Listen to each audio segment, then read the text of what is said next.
하나님의 말씀은 고린도전서 15장 20절에서 28절 먼저 교독하겠습니다. 고린도전서 15장 20절에서 28절입니다. 여러분, 이 본문이 어마어마한 내용이에요. 고린도전서 15장 20절, 그러나 이제 그리스도께서 죽은 자 가운데 다시 살아나사 잠자는 자들의 첫 열매가 되셨도다.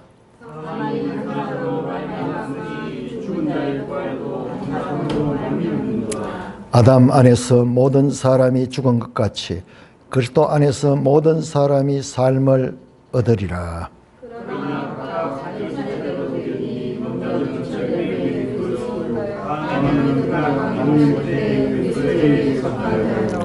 그 후에는 마지막이니 그가 모든 통치와 모든 권세와 능력을 멸하시고 나라를 아버지 하나님께 바치실 때라.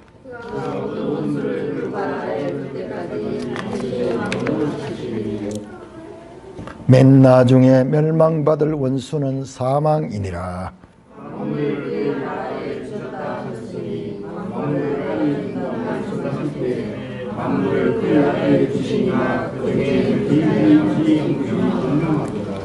같이 만물을 그에게 복종하게 하실 때에는 아들 자신도 그때 만물을 자기에게 복종하신 이에게 복종하게 되리니 이는 하나님이 만유의 주로서 만유 안에 계시려 하심이로다. 주님의 재림의 때 이 세상이 새롭게 될 것을 가르칩니다. 거기에는 모든 원수들이 다 굴복하고 온전한 순종이 있는 그 나라입니다. 51절에서 57절, 51절에서 57절은 성도들이 어떻게 그때 주님이 재림하실 때 성도들이 어떻게 변하게 될 것이며 성도들이 앞서 나왔던 그 나라에 참여하게 될 소망을 주는 말씀입니다. 51절입니다. 보라, 내가 너에게 비밀을 말하노니 우리가 다 잠잘 것이 아니요 마지막 나팔의 순식간에 호련히 다 변화되리니.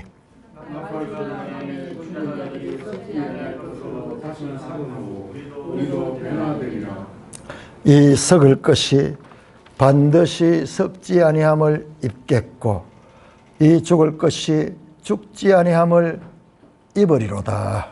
이 썩을 것이 썩지 아니함을 입고 이 죽을 것이 죽지 아니함을 입을 때에는 사망을 삼키고 이기리라고 기록된 말씀이 이루어지리라.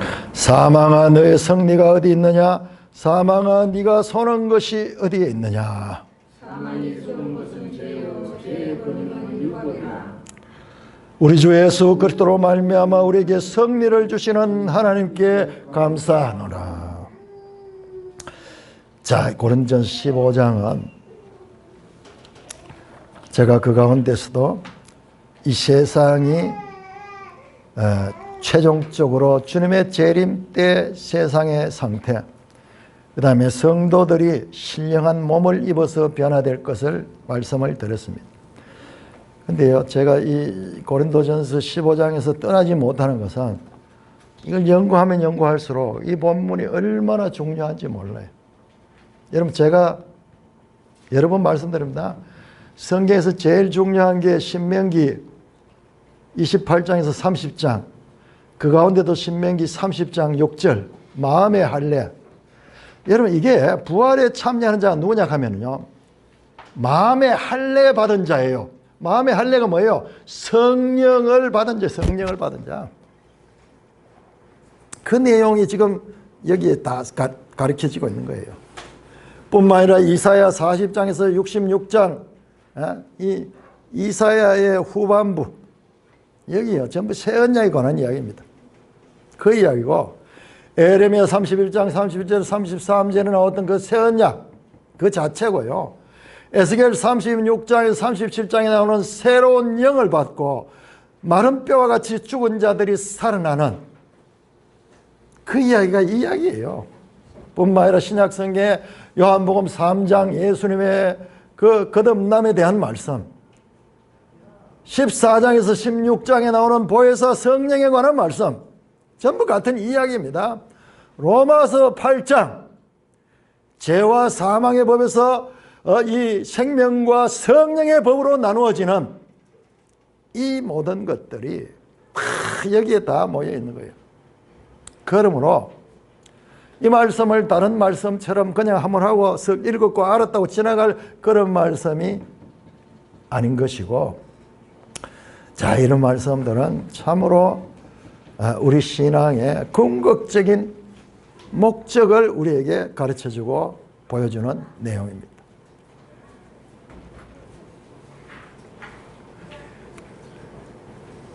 자, 오늘 말씀을 보시면은 24절에 보니까는 자, 23절에서 28절은요 쉽게 정리할 수 있습니다. 부활 때 어떻게 되냐? 먼저 그리스도가 부활하고, 그리스도는 이미 부활하셨죠. 그 다음에는 그가 강림하실 때 그리스도께 속한 자들, 그리스도께 속한 자들이 부활합니다. 주님의 재림의 때. 자, 그 후에는 24절에서 28절은 이건 부활이 아니고, 그 후에는 이 세상이 어떻게 될 것인가를 보여주는 겁니다. 그 후는 마지막이니, 자, 그게 나타난 게 모든 통치와 모든 권세와 능력을 멸하시고 나라를 아버지 하나님께 바칠 때다. 여러분, 모든 통치, 모든 권세와 능력, 이거는요 어마어마한 스케일을 가리키는 거예요. 아까도 잠깐 말씀드렸지만 이게 이 세상뿐만 아니라 저 천상에 있는 이와 같은 세계도 포함합니다. 그거를 멸하고, 아까 우리 오전에 봤던 이 사탄을 결박하듯이 무기력하게 만들고 그 나라를 다시 찾아서 아버지 하나님께 바치는 때입니다. 자, 25절에서 28절까지는 그 장면을 보여주죠. 그 장면. 처음에 먼저 어떻게 모든 원수를 그 발 아래 둘 때까지 반드시 왕래한다. 자, 발 아래 둔다 하는 말은요, 아까 우리가 읽었던 그 시편 110편 1절에 나오는 주께서 내 주께 말씀하시기를 너는 내 모든 원수를 네 발판을 삶을 때까지, 너는 내 우편에 앉으라 할 때 그 장면, 그 장면.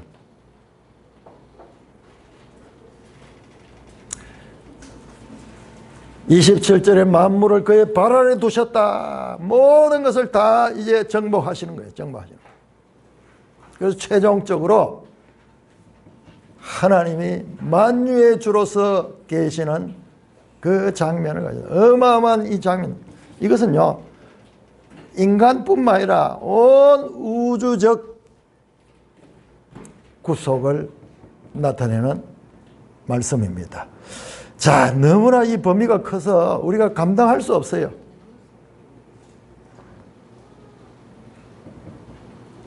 우리한테 관심 있는 건 현재 우리의 문제지, 이게 저 하늘에서 뭐 어떤 일이 일어나는지 그거는 뭐 우리가 상관할 수도 없고 뭐 이해할 능력도 안 돼. 자, 그런데 이것이 사도 바울이 에베소 1장에서 이 장면을 다시 다르게 표현하는 걸 한번 봅시다. 자, 에베소 1장 20절에서 23절.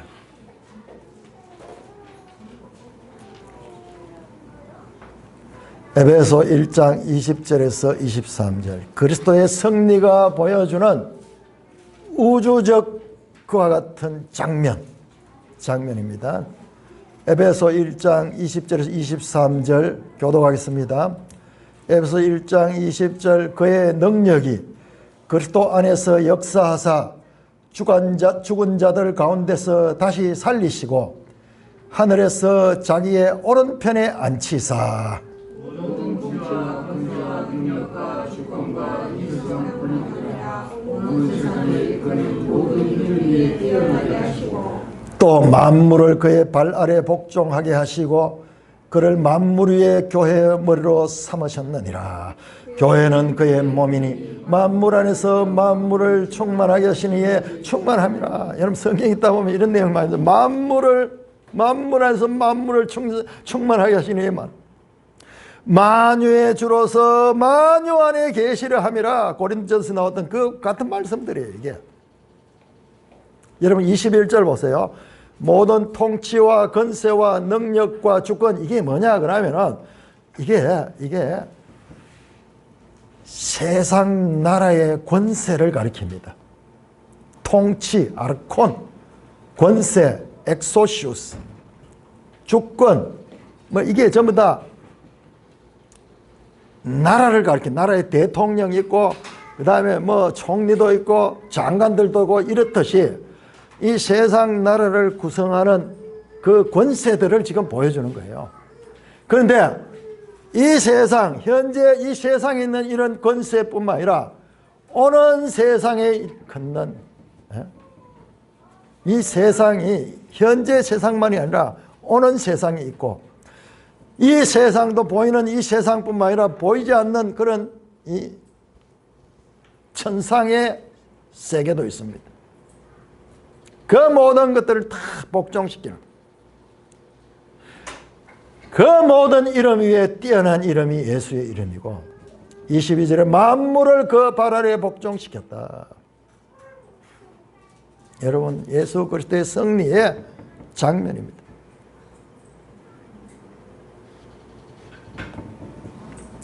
자, 빌립보서 2장 9절에서 11절 우리 한번 볼까요? 빌립보서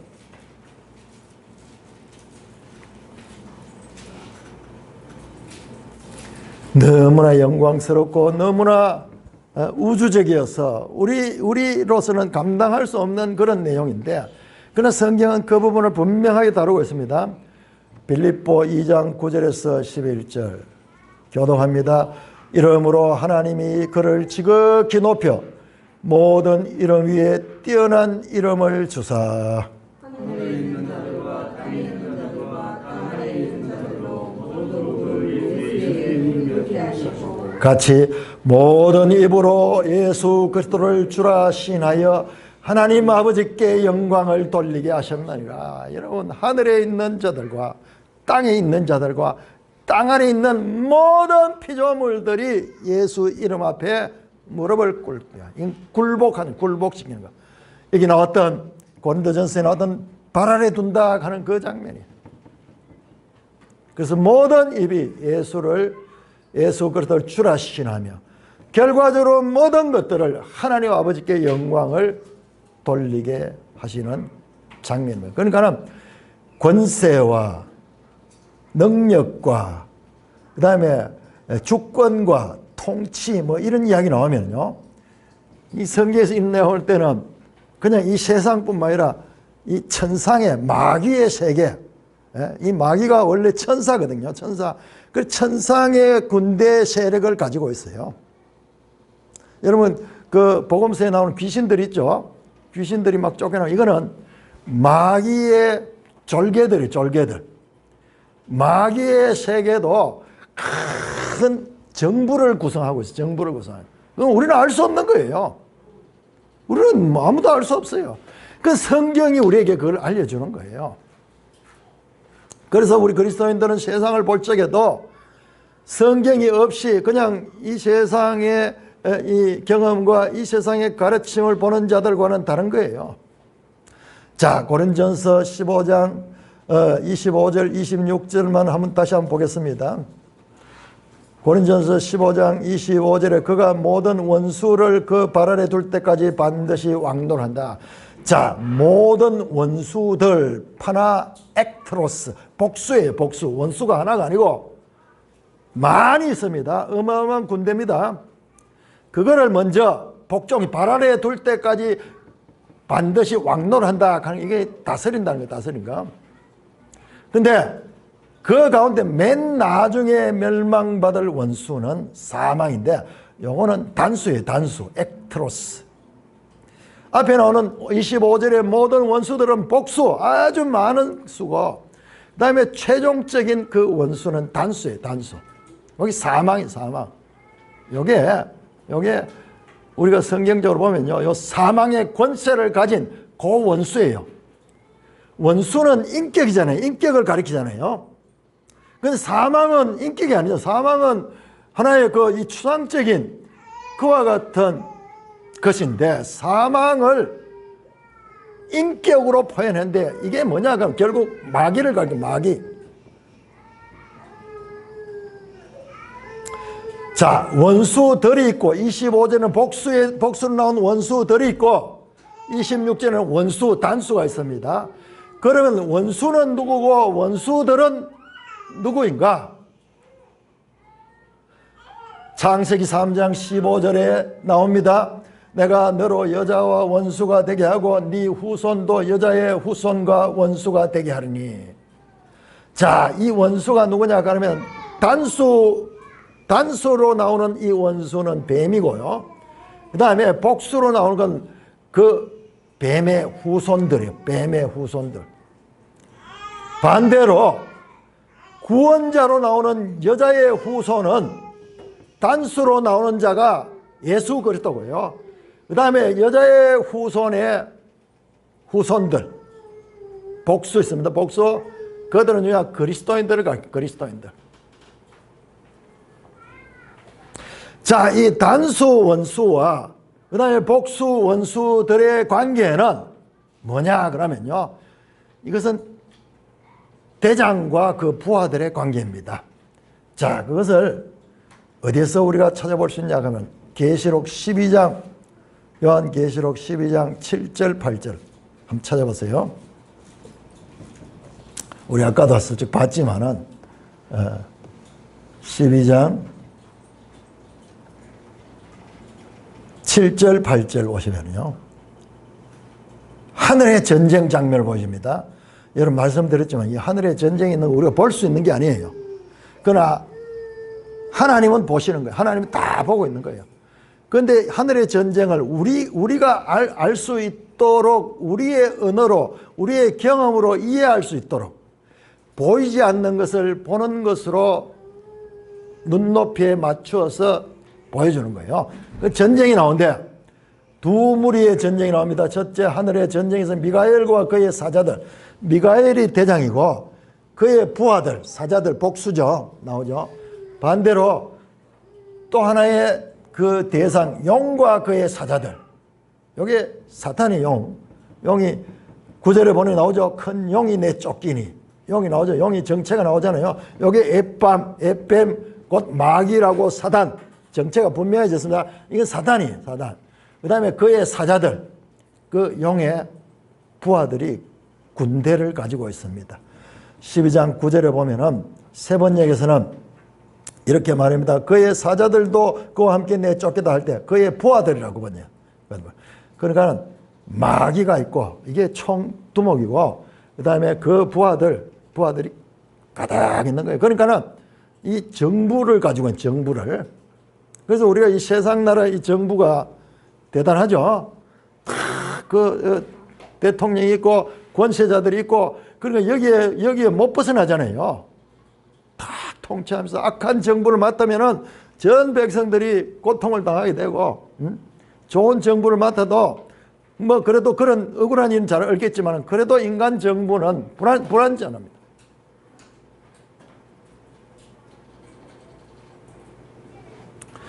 볼 수 없는 영계의 장면을 우리에게 보여줍니다. 아까 봤듯이 그 20장에 보니까는 그 하늘의 장면을 막 무저갱에 가두고 열쇠를 가지고 잠그고 열고 그 다음에 막 결박하고 어떻게 할 수 있어요? 그거 안 됩니다. 그건 영적인 존재를 그렇게 할 수 없어요.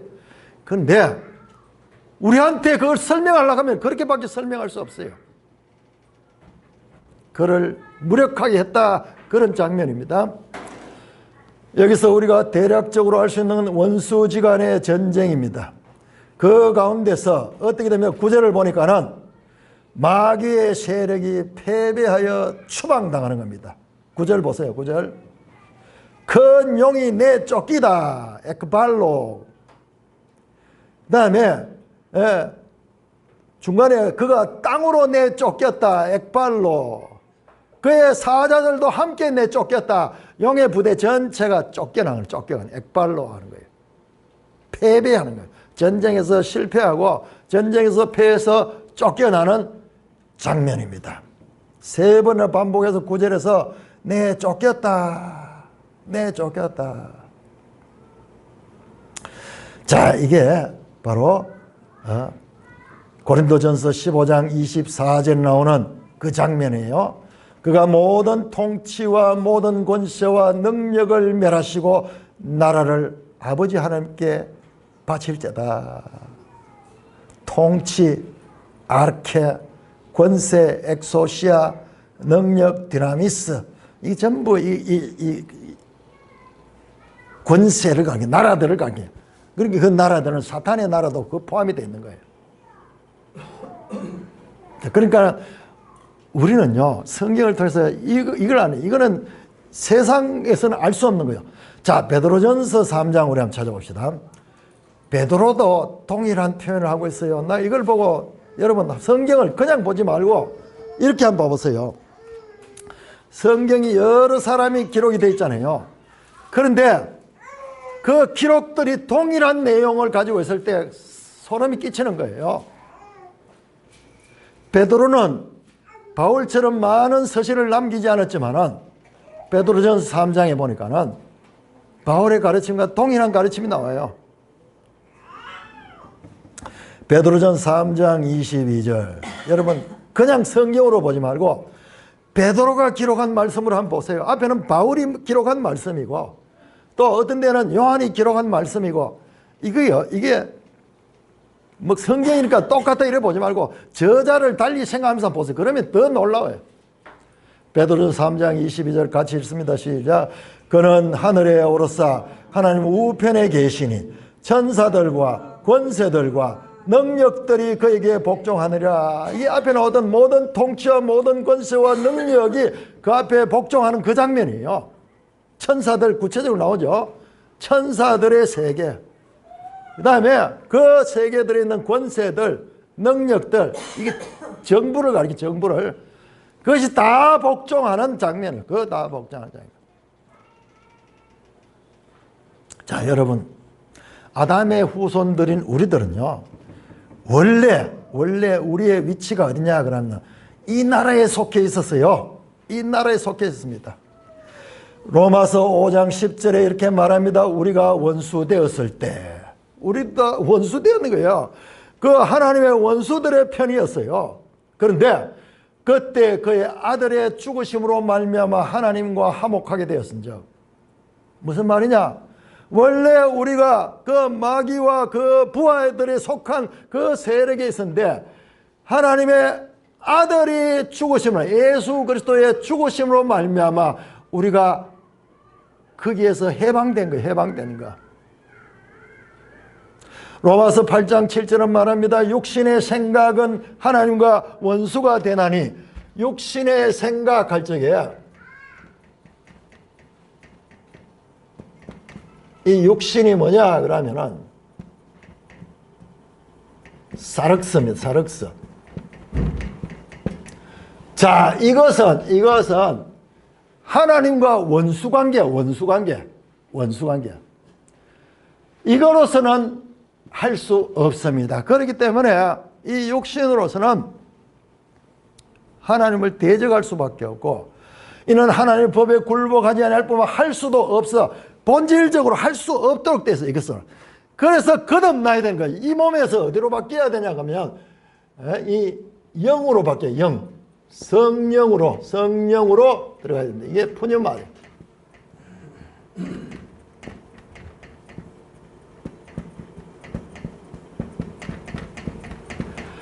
이것은 지배를 뭐하냐? 죄와 사망의 법.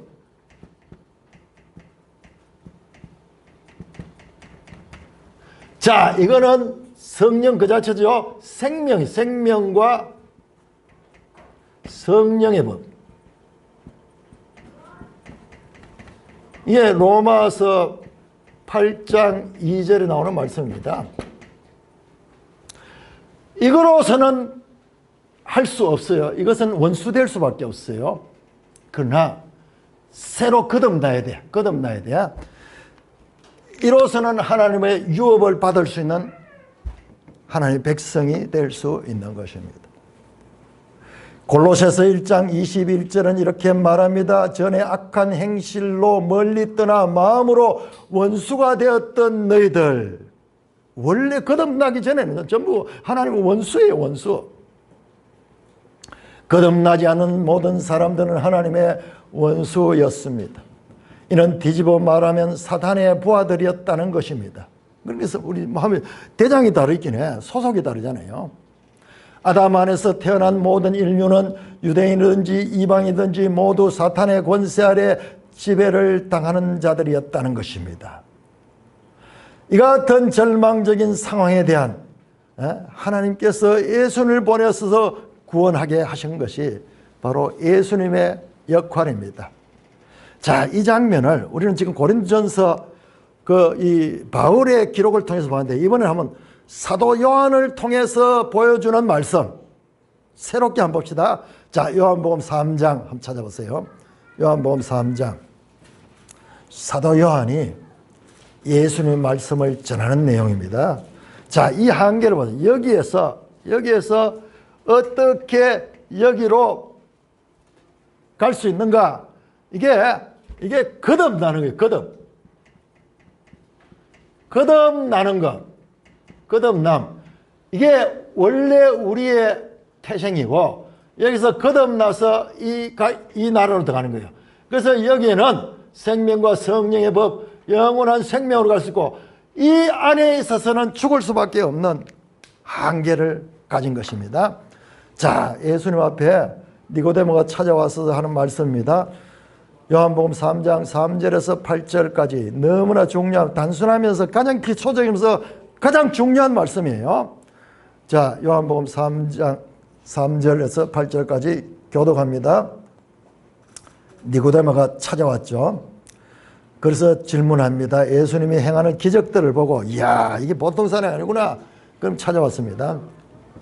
3절, 예수께서 대답하여 이르시되 진실로 진실로 너게 이르노니 사람이 거듭나지 아니하면 하나님 나라를 볼 수 없느니라.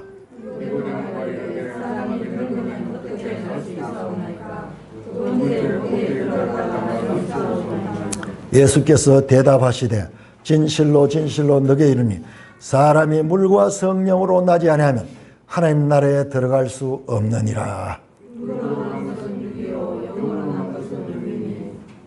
내가 네게 거듭나야 하겠다는 말을 놀랍게 여기지 말라.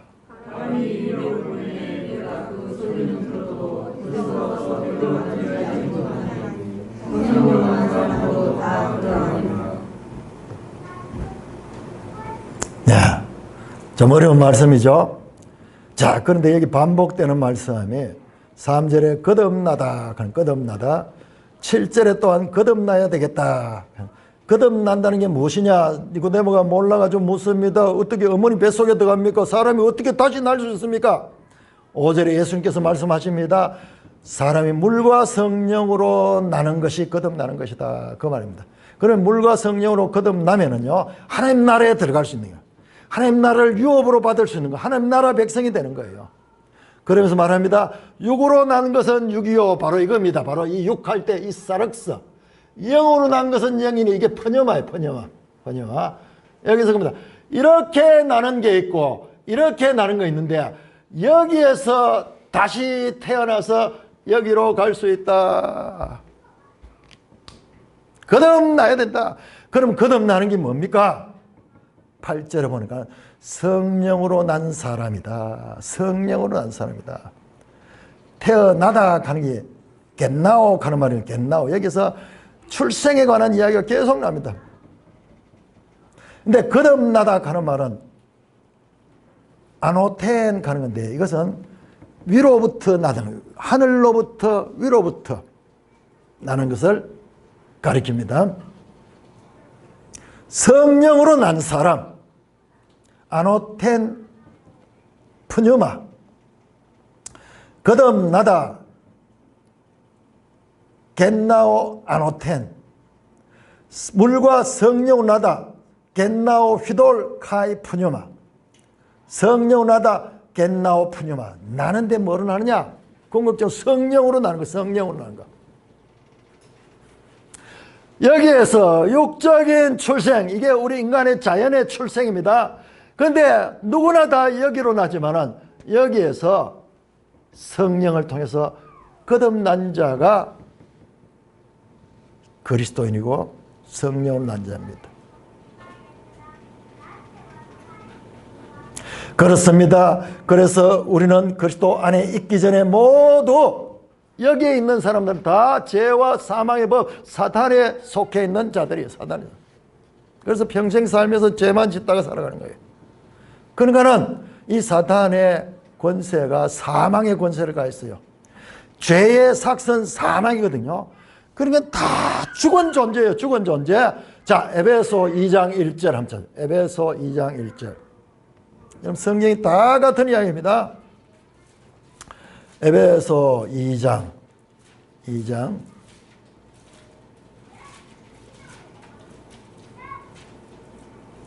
1절에서 3절 1절에서 3절 아주 유명한 본문이죠.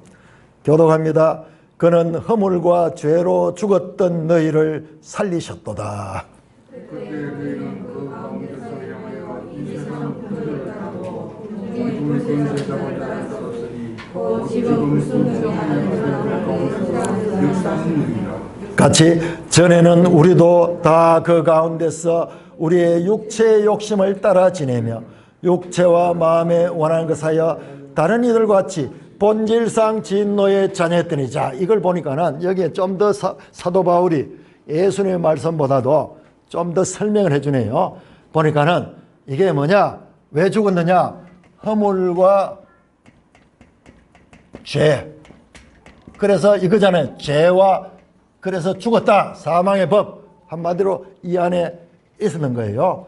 근데 그때 너희가 누구 소속했느냐? 2절에 보니까는 그때 너희도 그 가운데 행하여 이 세상 풍조를 따르고 공중권세 잡은 자를 따랐다. 공중권세 잡은 자. 이 누구예요? 사탄입니다. 사탄. 3절, 그러니까 2절에 보면 곧 지금 불순종의 아들 가운데 역사하는 자, 믿지 못하도록 하고 순종할 수 없도록 하는 영, 이게 사탄이에요. 사탄. 3절에 보는 것, 전에도 우리도 다 그 가운데 있다. 크리스찬들도 전에는 다 여기에 속해서, 여기 소속이야. 우리는 누구든지 다 여기 소속이야. 그래서 어떻게 했습니까? 여기 살면서 육체의 욕심을 따라 지내며 육체와 마음에 원하는 것을 하며 전부 사락스가 원하는 거야. 이걸 했는 거야. 이 결과는 사망입니다. 그 결과는 무엇입니까? 또한 본질상 진노의 자녀였다. 본질적으로 이건 하나님의 진노를 받아 사망할 수밖에 없는 그런 존재였다. 이게.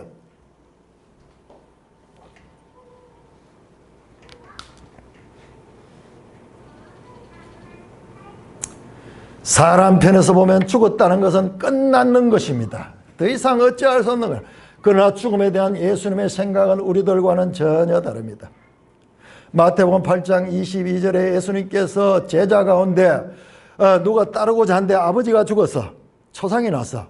그러니까 큰 일이 생겼으니까 가지를 못하고 내가 아버지를 장사를 치르고 따르겠습니다. 그렇게 이야기하니까 예수님께서 너무나 몰인정하게 이렇게 말합니다. 예수께서 이르시되 죽은 자들이 그들의 죽은 자들을 장사하게 하고 너는 나를 따르라. 무슨 말이에요? 죽은 자들이 그들의 죽은 자들을 장사하게 하고 너는 나를 따르라. 아니, 죽은 자가 죽은 자를 어떻게 장사해? 그런데 여러분, 여기 있는 자들은요 전부 죽은 자들이에요. 죽은 자들. 에베소 말했잖아요. 방금 2장에 너희가 죄와 허물로 죽었던 너희를 그리스도께서 다시 살리셨다. 이게 살아있어도 죽은 자예요. 살아있어도 죽은 자입니다. 그래서 죽은 자들은 그들의 죽은 자들이 장사하라. 그 말이 그 말입니다. 너는 나를 따라. 너는 왜? 살은 자기 때문에 예수를 믿고 예수를 따른 자, 그 속에 이 푸뉴마 생명의 씨가 있는 자기 때문에 너는 죽은 자와 구별이 되는 거예요. 근데 이걸 모르면은 예수님이 이 말씀이 선문답 같아. 어리송한 말씀인 것 같아. 그렇지 않는 명확한 말씀입니다. 요한복음 11장 11절에 나사로가 죽었을 때 예수님께서 이렇게 말합니다. 내 친구 나사로가 잠들었다. 그렇게 하는 거야. 깨우러 가자. 그러니까는 주위의 사람들이 이해를 못, 죽었는데 어떻게 깨우러 가느냐. 근데 나중에는 나사로가 죽었다. 그렇게 이야기해요. 이 말하고 저 말하는 거예요. 죽었다 했다가 잠들었다 했다가. 여러분, 이 죽음은 예수님의 관점에서 보면 죽음은 가변적인 거예요.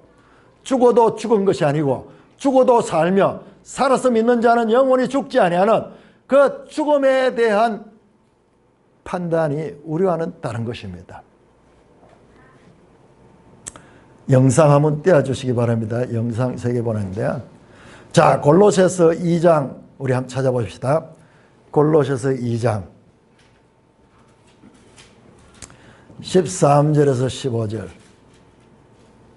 사도 바울이 이 고린도전서나 이 골로새서를 기록할 이 당시에는 로마 시대, 로마가 그 지중해 일대 모든 나라들을 지배하고 있을 때입니다.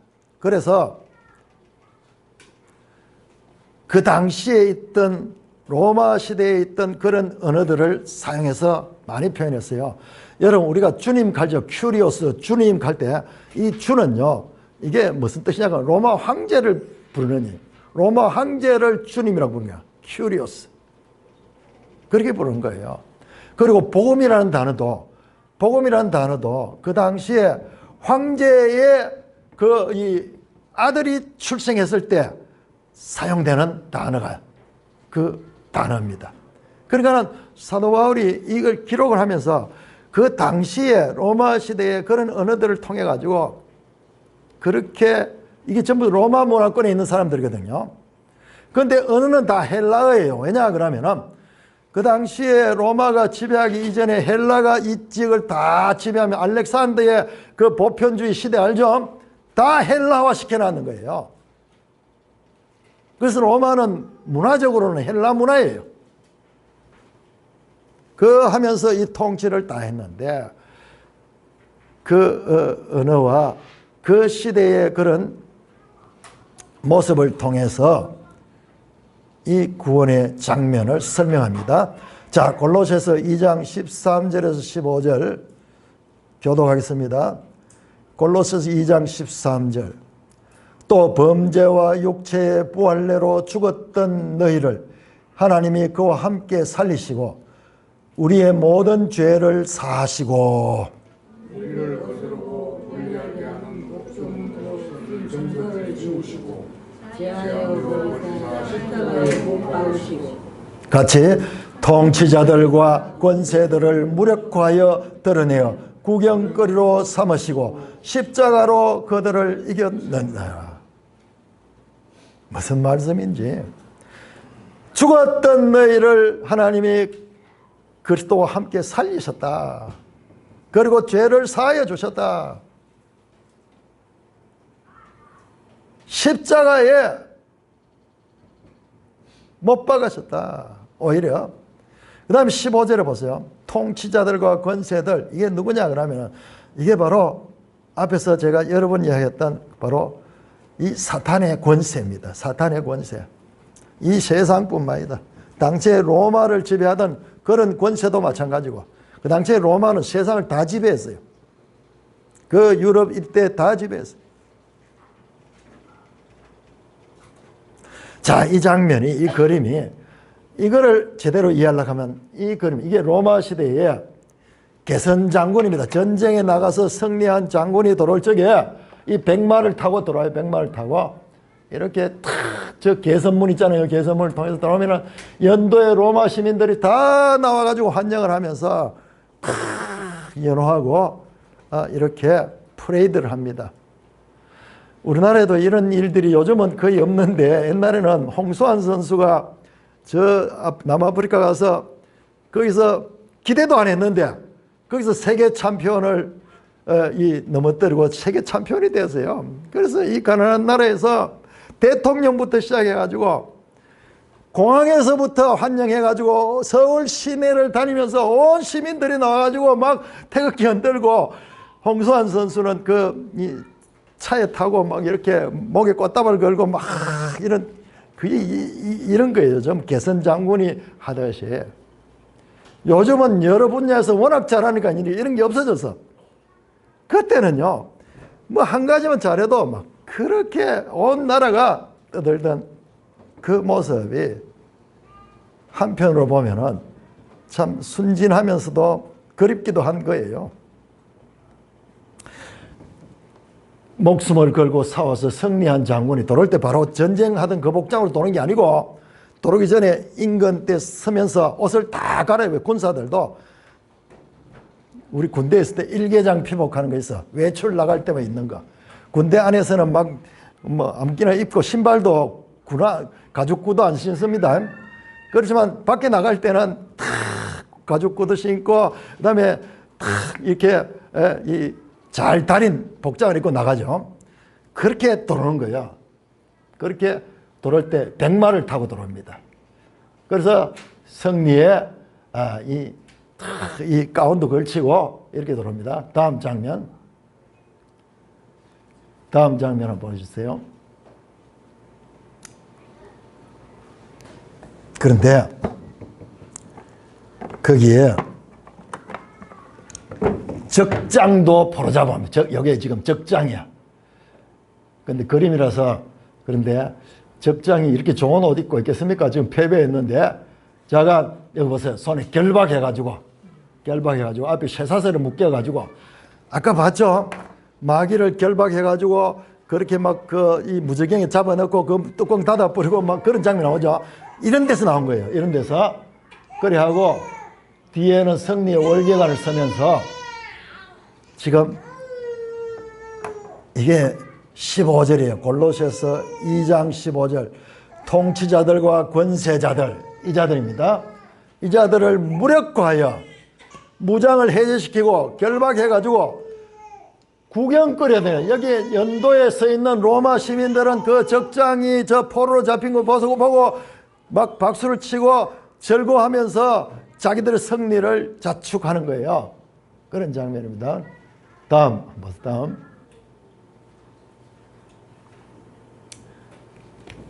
다음 장면.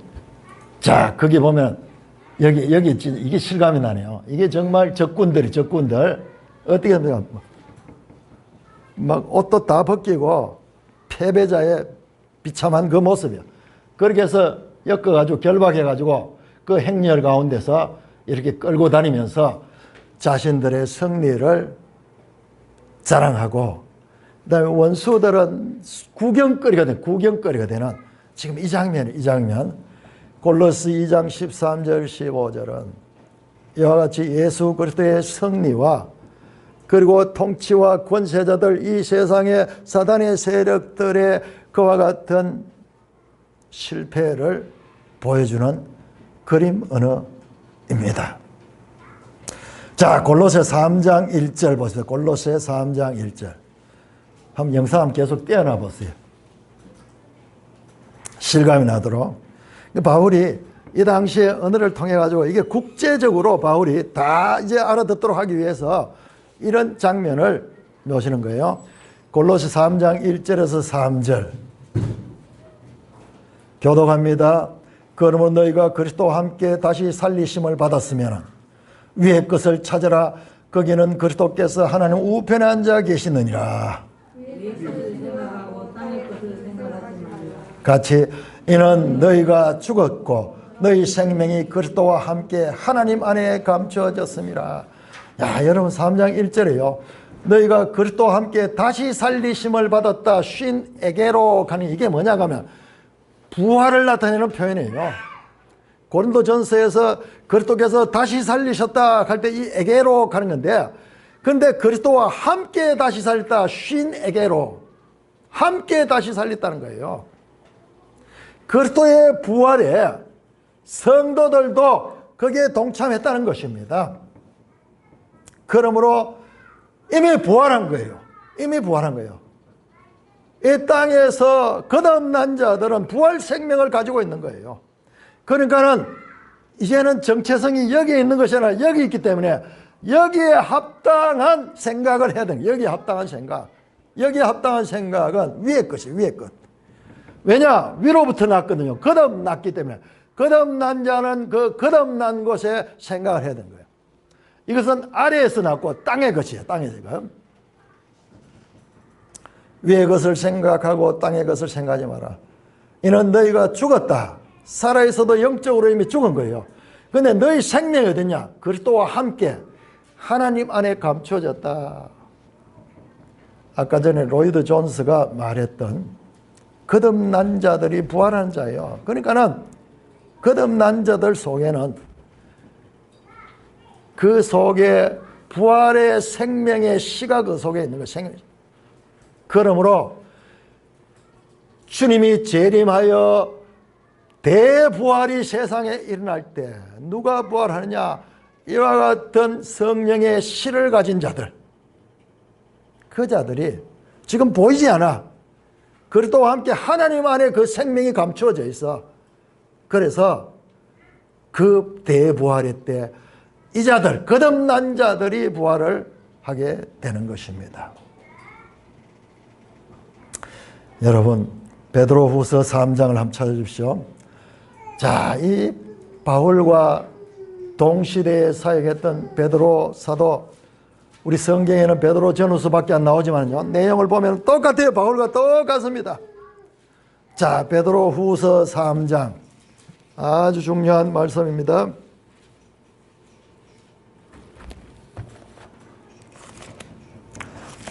베드로후서 3장. 우리가 베드로서는 소홀히 본 경우가 많은데 베드로후서 3장이요, 제가 가진 성경에는 3장 전체가 하나님의 날에 관한 것이에요. 하나님 날에 관한 그 말씀입니다.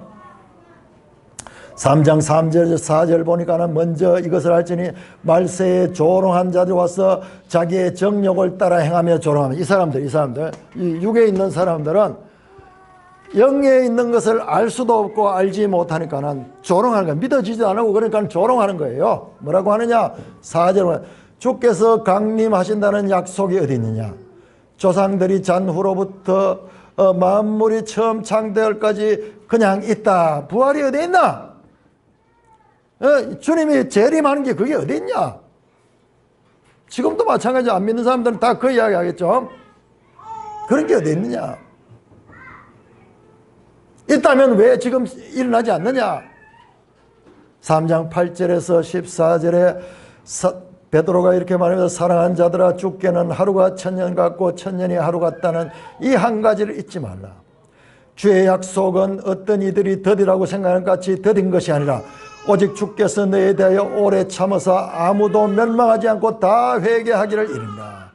그러나 주의 날이 도둑같이 오리니, 주님의 재림의 날입니다. 그 날에 하늘이 큰 소리로 떠나가고 물질이 뜨거운 불에 풀어지고 땅과 그 중에 있는 모든 일이 드러나리라.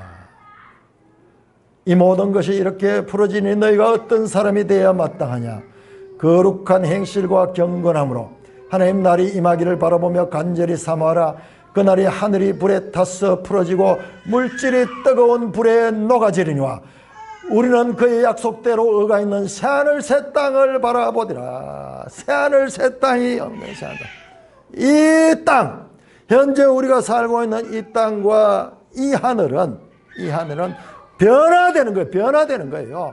우리 성도들의 몸도 변화되는 거예요. 변화되는 거예요.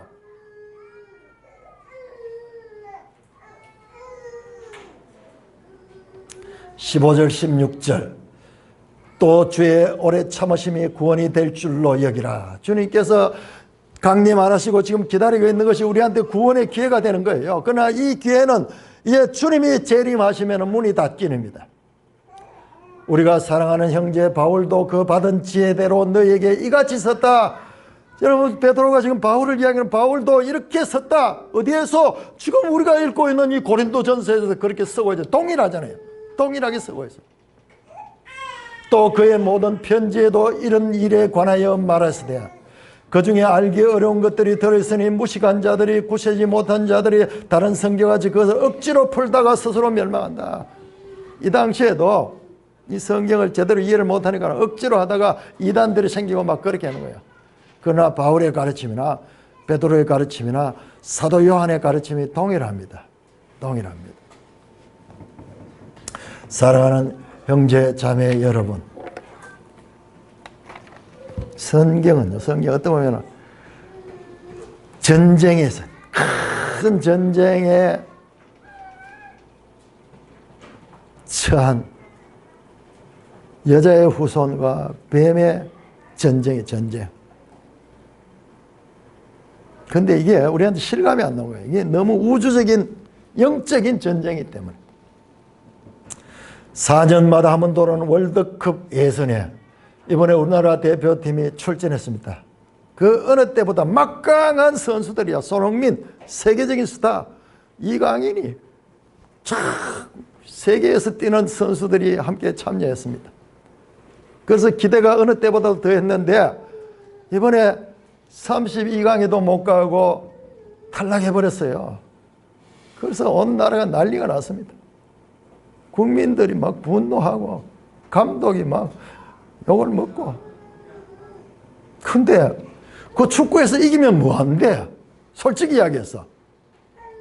그런데도 불구하고 왜 그렇게 열광하고 치면은 실망할까요? 저희 축구 잘하는 나라를 자세히 보면은 브라질이나 저 아르헨티나 이런 나라는 형편없이 못 살아요. 그 축구는 잘해. 그거 잘한다고 선진국 아니야. 그런데도 불구하고 막 사생결단하면서 전 세계가 가장 모든 많은 사람들이 관심을 집중하는 그 이유는 왜 그럴 것입니까? 그것은 바로 대표성의 원리 때문입니다. 그 나라 국민들이 그 나라 대표팀 몇 명이 잘하면은 온 나라가 자기가 승리한 것처럼 느끼고 실패하면 온 나라가 자기가 실패한 것처럼 느낍니다. 대한민국 대표팀 20명 남짓한 그 선수들이 대한민국 5천만을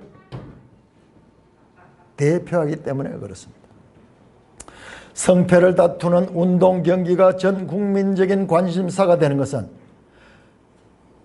왜 우리 인간은 그런 이 전쟁하는 거 이런 걸 보면 막 땀을 내면서 재미있게 보고 그렇게 관심이 많으냐? 이거는요, 우리 속에 우리는 알지 못하지만은 양심 속에 뭔가 최후 승리에 대한 무의식적인 갈망이 있기 때문입니다. 그 사람들은 그 갈망의 원인이 뭔지 모르지만은 그냥 열광합니다, 단지. 그러나 성경은요, 우리가 알지 못하고 열광하는 원인이 무엇인가를 보여줍니다. 그것이 바로 여자의 후손과 뱀의 이 전쟁. 이 전쟁의 최후 승리자는 예수 그리스도입니다. 예수 그리스도는 모든 믿는 자들의 대표입니다. 그러므로 예수 그리스도의 승리는 모든 믿는 자들의 승리이며 예수 그리스도의 부활은 모든 믿는 자들의 부활입니다. 그래서 고린전서 15장 57절은 이렇게 마칩니다. 우리 주 예수 그리스도로 말미암아 우리에게 승리를 주시는 하나님께 감사하노니. 승리자에게는 보상이 주어집니다. 부활의 영광의 몸을 입고 영생하는 하나님 나라의 백성이 되는 것입니다. 이 놀라운 하나님의 은혜를 찬양하며 그 나라 백성다운 삶을 이 땅에서부터 살아내며 소망 가운데 살아가는 산돌교회 되시기를 주님의 이름으로 축원합니다. 하나님, 은혜를 감사합니다. 참으로 놀라운 하나님의 구속의 드라마를 성경이 담고 있는데, 이전에 우리가 읽을 적에 그냥 이야기 같은 이야기인데, 그것들이 그냥 이야기 아니라 하나님의 구원 역사의 드라마를 알리는 핵심적인 사상인 것으로 해석할 수 있도록 영의 눈을 열어주시니 감사를 드립니다. 성도의 양식은 하나님의 말씀입니다. 주어지는 말씀들 간절한 마음으로 사모하며 읽을 적에 우리 눈에 보이지 않던 것, 어린아이 눈에는 그저 눈앞에 보이는 현실적인 이야기인 줄 알았던 그 이야기들이 하나님의 구원의 드라마를 나타내고 있는 그와 같은 말씀인 거로 깨닫게 하여 주시옵고, 참으로 이 말씀을 따라 믿음으로 살아가며 참으로 이 말씀을 따라 죽음까지도 소망하며 죽을 수 있는 산돌교회 되게 하여 주시옵소서. 예수님 이름으로 감사하며 기도드리옵나이다. 아멘.